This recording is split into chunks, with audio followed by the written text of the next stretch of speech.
Surveys keep telling us the same terrifying number. The majority of American workers say they're living paycheck to paycheck. Not minimum wage workers.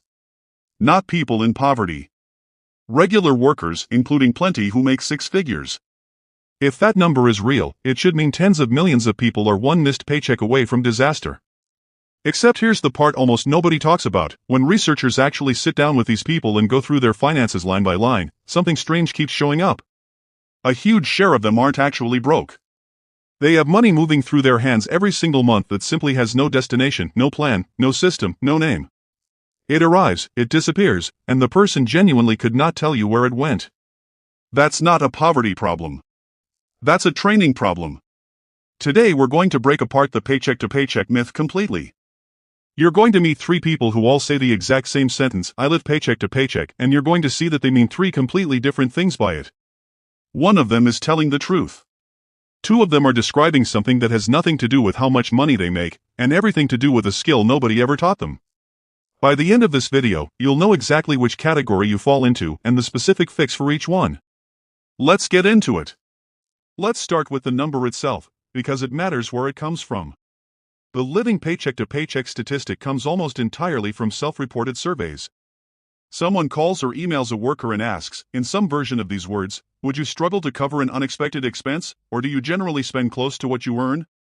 If the person says yes, they get counted in that headline statistic. Here's the problem. That question doesn't measure income. It doesn't measure savings. It doesn't even really measure financial stress. It measures a feeling, and feelings about money are shaped by something almost nobody accounts for, whether the person has ever been taught to track where their money actually goes. Think about it this way. Two people earn the exact same salary. One of them has a mental map of every dollar rent, groceries, subscriptions, the $340 they move into savings on the first. The other has no map at all, money just comes in and gets spent in whatever order bills and impulses happen to arrive. Ask both of them, do you live paycheck to paycheck, and the second person will almost always say yes, not because they have less money, but because they have less visibility. Uncertainty feels exactly like scarcity, even when it isn't. This is the core idea of this entire video. Financial stress and financial reality are not the same thing, and the gap between them is almost always a training gap, not a money gap.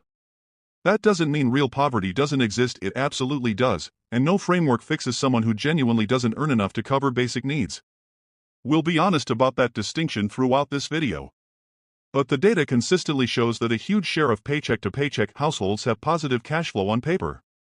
The money is there. It's just never been organized, tracked, or directed because nobody ever taught them how. Part 3, 3 Case Studies. Case Study 1, The Untrained, Derek, 27. Derek makes $58,000 a year working in IT support. Ask him if he lives paycheck to paycheck, and he'll say yes without hesitation. His checking account is usually under $200 by the time his next paycheck lands.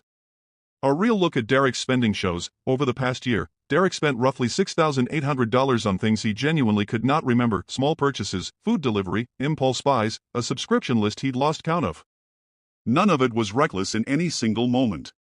All of it was invisible in total, because Derek had never once looked at his spending as a system.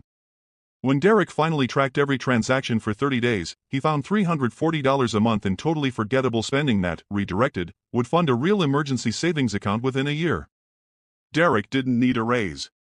He needed a map. 6 months after building that map, Derek wasn't remotely rich, but he was no longer paycheck to paycheck. His income never changed. His visibility did. Case Study 2, The Misallocated, Angela, 41. Angela makes $92,000 a year. She also says she lives paycheck to paycheck, and unlike Derek, Angela actually does track her spending closely. She has a budget. She checks her accounts weekly. On paper, Angela looks financially responsible. The problem isn't that Angela doesn't have a system. It's that her system is aimed at the wrong target. Angela's budget faithfully allocates money toward a car payment on a vehicle worth more than she needs, a subscription-heavy household, and a Sunday savings goal that gets whatever's left over, which, most months, is close to nothing. Angela isn't untrained like Derek. She's mistrained. She learned how to track spending without ever learning how to prioritize it. Her system is pointed entirely at short-term comfort instead of long-term security. The fix for Angela wasn't more discipline. She already had that. It was re-ranking what her existing discipline was pointed at.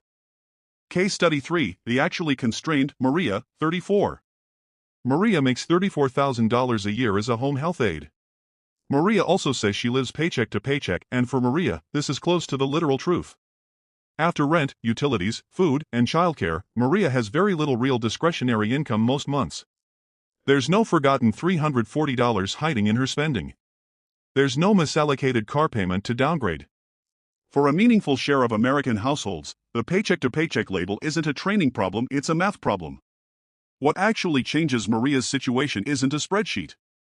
Its income side moves a raise, a second income stream, or a public assistance program she didn't know she was eligible for. Financial training still helps Maria, but training alone will not fully solve a genuine income shortfall. If you're watching this and you're not sure which category you're in, here's how to find out. Run a 30-day visibility audit before you change anything. Track everything for 30 days, every transaction, no judgment, no cutting. You cannot fix what you cannot see. Visibility always comes before optimization. Sort every expense into identity spending versus invisible spending.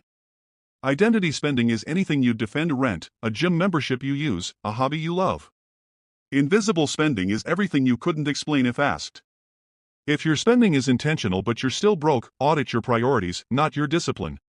The question isn't am I tracking my money, it's am I tracking it toward the things that matter in 5 years, or the things that feel good this month. Calculate your actual margin. Take total income, subtract every fixed necessary cost, and look at what's actually left. For Derek and Angela, this number is positive. For someone in Maria's position, this number may be near zero, and that's the signal to shift focus toward income, not further cuts. If margin exists, automate it the same day it appears. Move that margin into savings and investing automatically, before lifestyle has a chance to absorb it. If margin doesn't exist, treat income growth as the actual project. The highest leverage 30 minutes isn't another budgeting session, it's checking eligibility for underused benefits, researching a certification that raises earning potential, or exploring a second income stream. So, are 78% of Americans actually broke? Some of them, yes. But a large share is made up of people like Derek and Angela, people with real income and real margin, who've simply never been trained to see it, track it, or point it in a direction. They're not failing at money. They were never taught the version of money management that actually applies to a real paycheck, a real bank account, and a real month of decisions. That distinction matters, because the fix is completely different depending on which one you are. If there's one thing to do today, pull up your bank statement from the last 30 days and just read it, line by line, without judging a single purchase. Just to see it, the same first move that changed everything for Derek. That single hour of visibility is where every real fix in this video actually begins. If this video helped you see your own numbers differently, subscribe. Next week we're building the full 30-day visibility audit template on screen, step by step, so you can run this exact exercise on your own accounts. See you in the next one.